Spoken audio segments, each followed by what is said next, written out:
Our movie opens with an ominous dream. We see a dark mountain, a floating door inside a cave, and distorted bodies looming overhead. And at the end, we see a shadowy figure with burning eyes standing. An 18-year-old girl, Sarah Dunn, was haunted by this dream. She was sleeping in a park when she woke up and the time on her phone read 7:11 a.m. She's a high school student with a troubled relationship with her mom. She's also kind of homeless, and she sleeps wherever she can, in a cafe, in a sleeping bag outside the park, or at her friend's house. We see her waiting outside her house for her mom to move out so she could sneak in for a shower and some food. She couldn't sleep well because it affects her ability to stay awake in class, so she consumes a lot of caffeine whenever she could find it. And Sarah's relationship with her mom was estranged, and she used to sleepwalk in childhood, and since then her dreams always haunt her. And back then, she kinda thought that she was suffering from insomnia. So, the story of the film is told in 4 chapters, and the first chapter is the persona. Now that I've kind of explained that, at school, we see Sarah's friend Zoe offering her a sleepover for the next night. So that night, Sarah sleeps at the park again where she gets haunted by the dream again. In her dream, we see bodies hanging on the wall, and a flash of white beam and a circular entry in which a shadow man was standing. Next day, on the notice board, she comes across an ad where a sleeping institute is recruiting volunteers for $12 an hour. And a doctor named Dr. Meyer was conducting this study. And Sarah was interested because she could find a good place to sleep and also get paid for it. At this sleep clinic, a doctor named Anita asks a few questions to Sarah and enrolls her. Now we come to the second chapter of the film, which is about the anima and the animus. There were a total of 6 people in the study group, 4 men and 2 women. Dr. Anita gives Sarah a sleeping suit which had many sensors. These sensors are used to track the activities of the sleeping brain. Some scientists at Berkeley University invented this device that could scan the brain's data and show it as images. It was a technology for pictorial representation of human thoughts. Dr. Meyer used this technology in a sleep study as he wanted to see what the images the brain produces while sleeping. On the first night,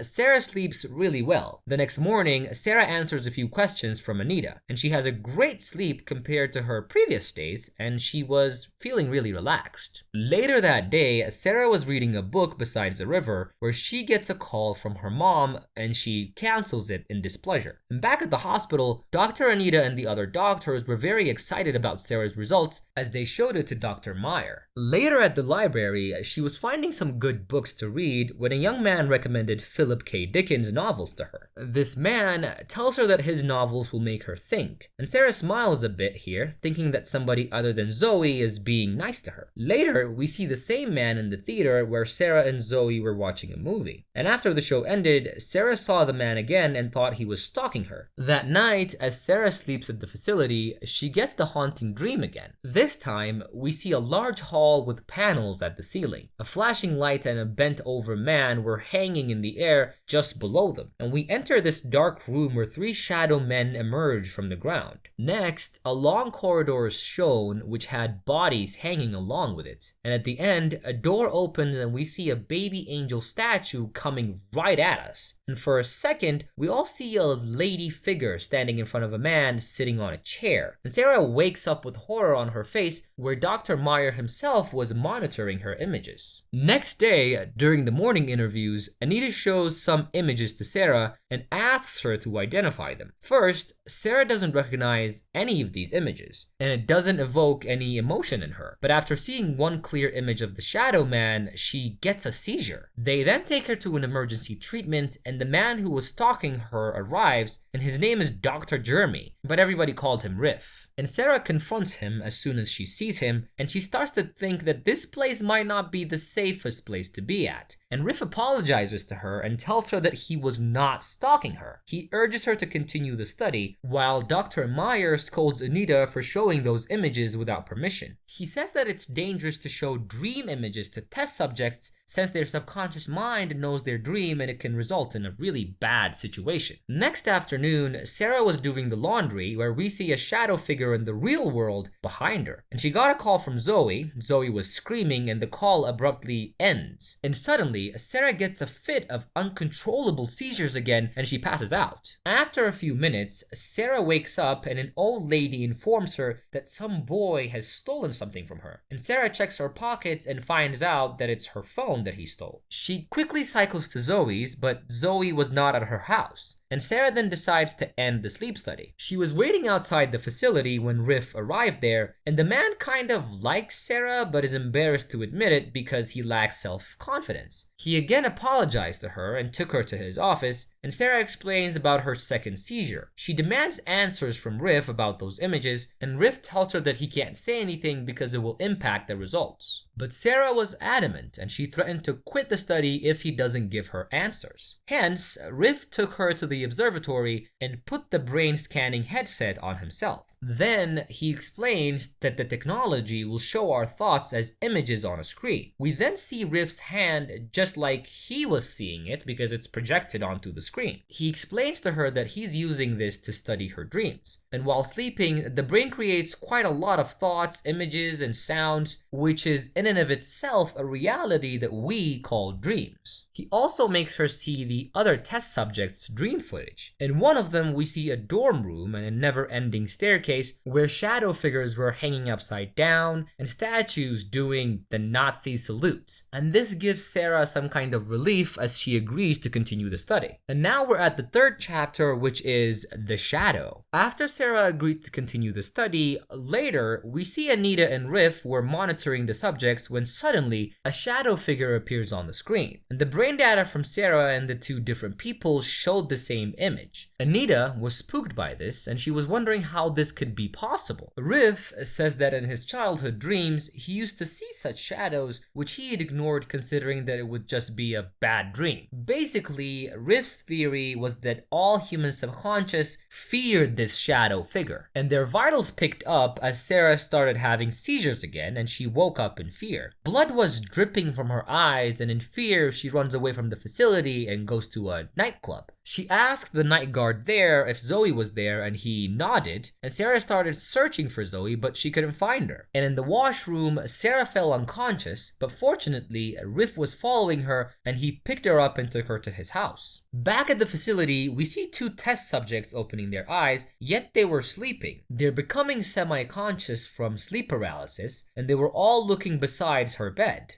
Dr. Meyer and the crew saw a shadow man on the screen of all the test subjects whose eyes were glowing. He was standing right next to the subjects, meaning everyone was having the same dream. And all the scientists watch in fear as the shadow man moves around. Then suddenly, images on the screen started fluttering and the two test subjects woke up simultaneously, causing the power to go out in the facility and the screens went blank. And Dr. Meyer and the crew were sweating in fear. And now for the last and fourth chapter of the film, which is The Self. And Sarah is having a dream again where a beam of flashlights were moving around and we enter a cemetery-like structure and a shadow figure was standing on a podium, and going further we see another shadow figure with glowing eyes surrounded by many dead shadow figures pointing at him. Sarah wakes up and finds herself at Riff's house, and she had an eye patch and her eyes were dark and they seemed infected. Riff was sleeping and he had connected himself to the sleep monitoring machine. Sarah sees some images on the screen where she and Riff were getting intimate as they both had vampire-like teeth. After some time, Sarah saw the shadow figure on the screen in Riff's dream, and Sarah, in a hurry, wakes him up before it reaches him. Later, they go out for some coffee, and in the bathroom, Sarah checks her eye, and it was healed completely on its own. And she was confused and she removed her eye patch. She asks Riff if whether she can crash on his couch, and he agrees. And traumatized and exhausted, the two got intimate and made love. And during the height of their intimacy, Sarah saw two shadows behind Riff and she passes out again. And Riff takes her to the hospital. As he was waiting for her results, he got another dream, and in the dream we see a metal door and behind it a shadow figure was standing. In a long dark corridor which seemed like a hospital, and a multi-limbed creature was chasing him. When Riff woke up, Sarah was missing. He informs the security of the hospital, and Riff saw Sarah sleepwalking on one of the security cameras. cameras. He runs down the hospital to get her, and when he tried to wake Sarah, blood started coming out of her eyes. And he calls Anita to come with the machine as they wanted to know what was going on in Sarah's mind. Anita arrives and puts the machine on Sarah, and they start walking with her. And it was clearly visible in the image that she got trapped in the nightmare. As they were observing, Sarah walked into the woods, and many shadowy figures are now visible on the screen. After reaching a point in the field, a mobile phone started ringing, which Riff picked up, and as he unlocked the phone, Sarah came to her senses with a very loud scream. Riff ran towards her, and he calms her down and explains everything. When all three were heading back to the hospital, Sarah saw her phone in Riff's hand, and she says that it's her lost phone. How it was in the forest and who the unknown caller was puzzles her. Suddenly, the time on the phone changed and it was showing 10:01 p.m. Riff checked his watch and was also showing 10:01 p.m. and he was shocked because when Sarah ran from the facility, it was almost 2 p.m. Just then, they hear some creepy sound and three glowing-eyed creatures appear in the dark and they start chasing after them. First, they grabbed Anita and then Riff, and Sarah saw all this in panic and horror as they attacked her and the scene abruptly ends. Suddenly, Sarah wakes up again in Riff's apartment, naked and straddling Riff's dead body, having apparently gouged out his eyes. She goes to the bathroom to clean herself, where she receives a text message saying, "You've been in a coma for 20 years, we have a new way of contacting you, we don't know how you'll receive this message, please wake up."